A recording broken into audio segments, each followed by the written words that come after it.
జోగులాంబ గద్వాల జిల్లాలో తెల్లవారుజామున ఘోర రోడ్డు ప్రమాదం చోటు చేసుకుంది. జిల్లాలోని ఇటిక్యాలపాడు సమీపంలో ప్రయాణికులతోటి వెళ్తున్న ఆర్టీసీ బస్సు అదుపు తప్పి బోల్తా పడింది. ఈ ప్రమాదంలో సుమారు 20 మందికి పైగా ప్రయాణికులు తీవ్రంగా గాయపడ్డారు. ప్రమాదం జరిగిన సమయంలో బస్సులో ఉన్న ప్రయాణికులంతా నిద్రలో ఉన్నారు. ఒకసారిగా బస్సు అదుపు తప్పి పక్కకు పడిపోవడంతో పెను శబ్దం వచ్చింది. ప్రయాణికుల ఆర్తనాదాలతోటి ఆ ప్రాంతం అంతా భీతావాహంగా మారింది.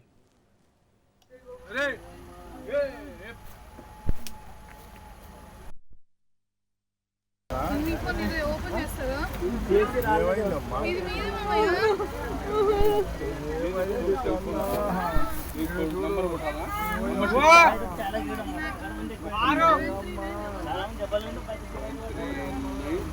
సార్ నీళ్ళు తాగండి సార్ నీళ్ళు తాగినావా కూర్చో అరే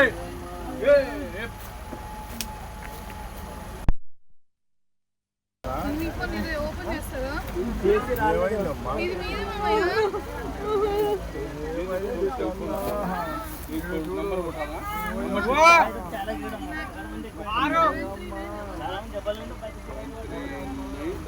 సార్ నీళ్ళు తాగండి సార్ నీళ్ళు తాగినావా కూర్చో అరే బస్సు బోల్తా పడిన వేగానికి పలువురు ప్రయాణికులు కాళ్ళు చేతులు విరిగిపోయాయి. మరికొందరికి తలలకు తీవ్ర గాలయ్యాయి. ఈ ప్రమాదం తెల్లవారుజామున చీకటిగా ఉన్న సమయంలో జరిగింది. ప్రమాదం జరిగిన వెంటనే గమనించిన స్థానికులు హుటాహుటిన ఘటనా స్థలానికి చేరుకుని సహాయ చర్యలు చేపట్టారు. బస్సులో చిక్కుకున్న వారిని బయటకు తీశారు. సమాచారం అందుకున్న పోలీసులు వెంటనే అక్కడికి చేరుకుని క్షతగాత్రంలో అంబులెన్స్లలో తరలించారు.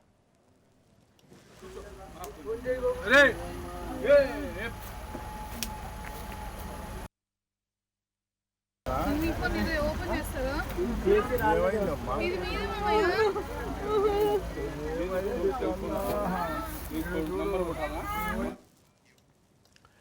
గాయపడిన వారి పరిస్థితి విషమంగా ఉండడంతో మెరుగైన చికిత్స కోసం వారిని వెంటనే కర్నూలు ప్రభుత్వ ఆసుపత్రికి తరలించారు. ప్రస్తుతం అక్కడ వారికి అత్యవసర విభాగంలో చికిత్స అందుతోంది. ప్రాథమిక సమాచారం ప్రకారం డ్రైవర్ నిద్రమత్తులోకి జారడం లేదా అతివేగమే ఈ ప్రమాదానికి కారణమై ఉండవచ్చని భావిస్తున్నారు. పోలీసులు కేసు నమోదు చేసుకుని దర్యాప్తు చేస్తున్నారు.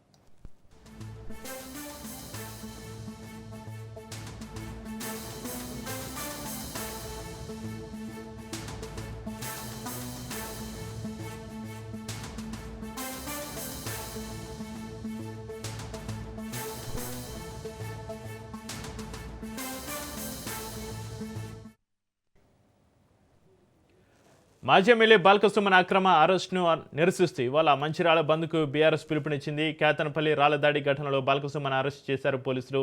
ఆదిలాబాద్ జిల్లా జైలుకు తరలించారు. మార్చి 3 వరకు 14 రోజుల రిమాండ్ విధించింది కోర్టు. మొత్తం 4 నిందితులను జైలుకు తరలించారు. పలువురు బీఆర్ఎస్ కార్యకర్తల ఇళ్లపైన సోదాలు నిర్వహిస్తున్నారు పోలీసులు. ప్రభుత్వం ప్రజాస్వామ్యాన్ని కూని చేస్తుందని బీఆర్ఎస్ శ్రేణులు మండిపడుతున్నాయి.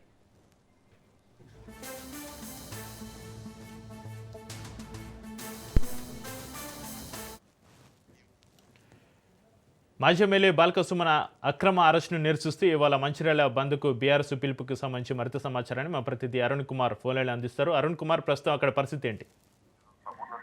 అయితే చక్రి ఏదైతే మంచిర్యాల జిల్లాలో కూడా ఇవాళ బీఆర్ఎస్ పార్టీ ఇచ్చినటువంటి బంద్ అయితే సంపూర్ణ కొనసాగుతుంది. ముఖ్యంగా కూడా ఉద్రిక్తుల మధ్య కూడా చెన్నూరు మాజీ ఎమ్మెల్యే బాల్కసుమన్ కూడా నిన్న పోలీసులు అరెస్ట్ చేసింది. అయితే మంత్రి ప్రమాణ స్వీకారం కేతనపల్లి మున్సిపాలిటీలో ప్రమాణ స్వీకారం సందర్భంగా మంత్రి వివేక్ కాన్వాయ్పై రాళ్లు వేయడం కానీ అదేవిధంగా కూడా బీఆర్ఎస్ ప్రోత్సహించింది అనేటువంటి నెపంతో కూడా పలు సెక్షన్ల కింద కూడా బాల్కసుమన్ మాజీ ఎమ్మెల్యే బాల్కసుమన్ తో పాటు మరొక 20 మందిపై కూడా పోలీసులు అయితే కేసులు నమోదు చేసి ఇంకా ఈ నేపథ్యంలో ఒక్కొక్కరిగా ఇటు చెన్నూరుకు సంబంధించినటువంటి బీఆర్ఎస్ నాయకుడు మూలా రాజిరెడ్డితో పాటు అనిల్ అయినటువంటి మాజీ కౌన్సిలర్ అదేవిధంగా కూడా మాజీ ఎమ్మెల్యే బాల్కసుమన్ నిన్న అరెస్ట్ చేసి కూడా వైద్య పరీక్షల అనంతరం కూడా వాళ్ళందరినీ కూడా ఆదిలాబాద్ జిల్లా జైలుకి అయితే తరలించారు పోలీసులు. ఇక ఈ నేపథ్యంలోనే పోలీసులు ఏదైతే మంచిర్యాలకు సంబంధించి ఇలా బంధున నేపథ్యంలో కూడా మంచిర్యాల బస్ డిపో కావచ్చు, చెన్నూరు బస్ స్టాండ్ వద్ద కూడా వారిగా కూడా పోలీసులు అయితే మోహరించారు. ముఖ్యంగా కూడా ఏదైతే పోలీసుల అనుమతులు లేని కూడా బంధును అంటే ఏదైతే కొన్ని ప్రైవేట్ విద్యా సంస్థలు అయితే స్వచ్ఛందంగా బంధులో పాల్గొంటున్నట్టు కూడా ఇప్పటికే ప్రకటించిన ప్రభుత్వ పాఠశాలలు మాత్రం బంధుల నుంచి మినహాయింపు అంటే బంధుకు ఏదైతే ప్రభుత్వం నుంచి అనుమతి ఉన్నది పాఠశాలలు కొనసాగించాలంటూ కూడా డిఓ కూడా ఒక ప్రకటన వెలువరించారు. దీని నేపథ్యంలోనే ఇప్పటికైతే బంద్ అయితే ప్రశాంతంగానే కొనసాగే అవకాశం ఉన్నది. ముఖ్యంగా కూడా ఏదైతే ప్రజాస్వామ్యంలో కూడా ఏదైతే ప్రజలు ఇచ్చిన తీర్పును తిరస్కరించవలసినటువంటి ప్రభుత్వం ఇవాళ ఇటువంటి అఘాయిత్యాలకు పాల్పడి బీఆర్ఎస్ నాయకులను అక్రమ అరెస్టులు చేసి జైలుకు తరలించడం సరికాదు అంటున్నారు. ఇప్పటికే ఎవరైతే ఇంకో కొంత మంది ఉన్నారో కేసులు నమోదైనటువంటి బీఆర్ఎస్ నాయకులు వాళ్ళందరూ ఇళ్లపై కూడా ఉదయం నుంచే కూడా పోలీసులు సోదాలు అయితే నిర్వహిస్తున్నారు. మరికొందరిని కూడా అరెస్ట్ చేసి కూడా జైలుకు తరలించే అవకాశం ఉన్నది. ఇదే నేపథ్యంలో ఈ రోజు ఆదిలాబాద్ జైల్లో ఉన్నటువంటి మాజీ ఎమ్మెల్యే బాల్క సుమన్ కూడా మా సిద్దిపేట ఎమ్మెల్యే మాజీ మంత్రి హరీష్ రావు కూడా పరామర్శించేటువంటి అవకాశం ఉన్నది. చక్రి అరుణ్, ఎలాంటి అవాంఛనీయ సంఘటనలు జరగకుండా జిల్లాలోని ఏ ప్రాంతాల అదనపు బలగాలను మోహరించారు, అక్కడ పరిస్థితి ఏంటి అరుణ్ కుమార్?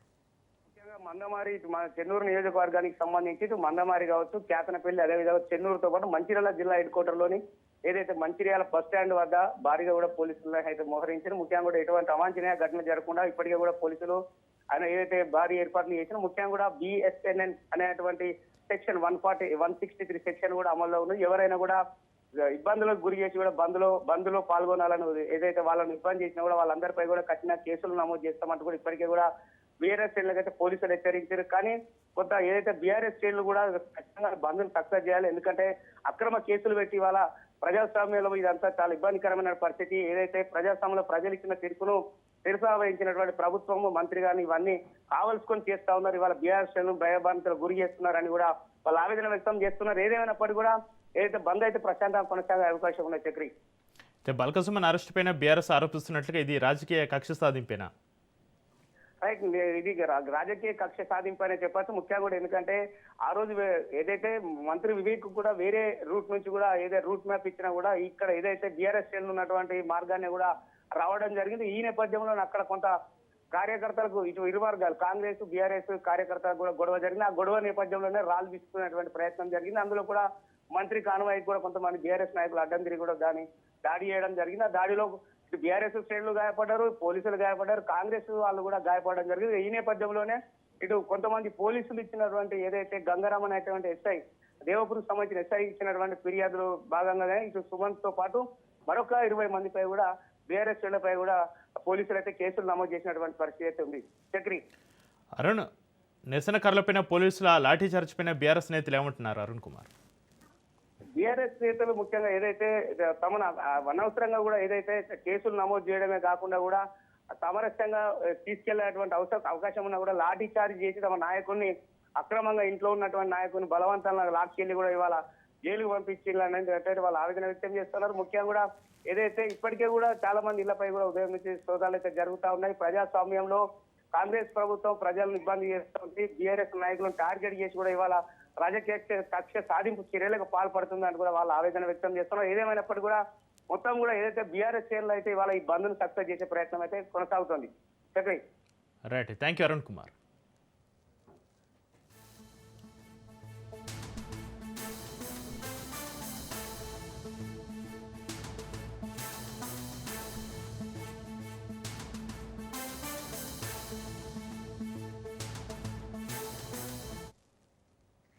హైదరాబాద్ ఫిలిం నగర్లో గ్యాంగ్ వార్ కలకలం రేపింది. వినాయక్ నగర్ బస్సులో యువకులు పరస్పరం దాడులు చేసుకున్నారు. స్కూల్ పిల్లల వివాదంతో విద్యార్థులు 2 గ్యాంగులుగా చీలి కొట్టుకున్నారు. గ్యాంగ్ వార్ తోటి వినాయక్ నగర్ బస్తీ ఉధృతంగా మారింది.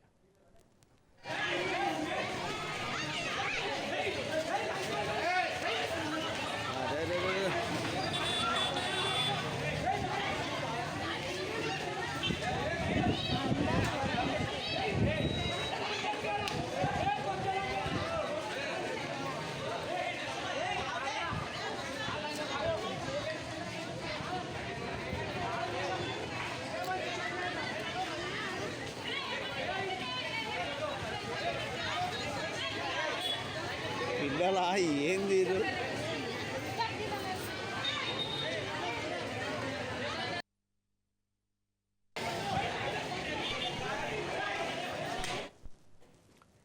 సిద్దిపేట జిల్లా పెద్ద ఆరపల్లిలో వాటర్ ట్యాంక్ ఎక్కి మాజీ సర్పంచ్ కరుణాకర్ నిరసన తెలిపారు. తనకు రావాల్సిన పెండింగ్ బిల్లులు చెల్లించాలని సెక్రటరీని కోరినా ఇవ్వడం లేదని కరుణాకర్ ఆవేదన వ్యక్తం చేశారు.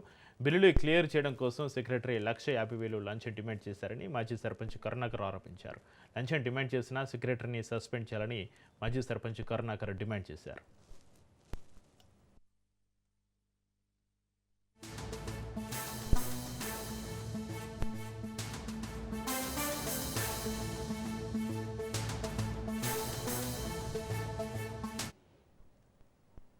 టీ20 ప్రపంచ కప్లో భారత జట్టు తన జైత్రయాత్రను కొనసాగిస్తుంది. గ్రూప్ ఏలో భాగంగా తన చివరి లీగ్ మ్యాచ్లో టీమిండియా 17 పరుగుల తేడాతోటి నెదర్లాండ్స్ పైన విజయం సాధించింది. ఆల్రౌండ్ ప్రదర్శనతోటి శివం దూబే ఈ మ్యాచ్లో హీరోగా నిలిచాడు. బ్యాటింగ్లో అద్భుత అర్ధశతకం సాధించడంతో పాటుగా బౌలింగ్లోనూ కీలక వికెట్లు పడగొట్టి జట్టు విజయంలో ప్రధాన పాత్ర పోషించాడు. గ్రూప్ ఏలో భారత్ వరుసగా 4 మ్యాచ్లు గెలిచి ఓటమనదే లేకుండా సూపర్ 8లోకి అడుగు పెట్టనుంది.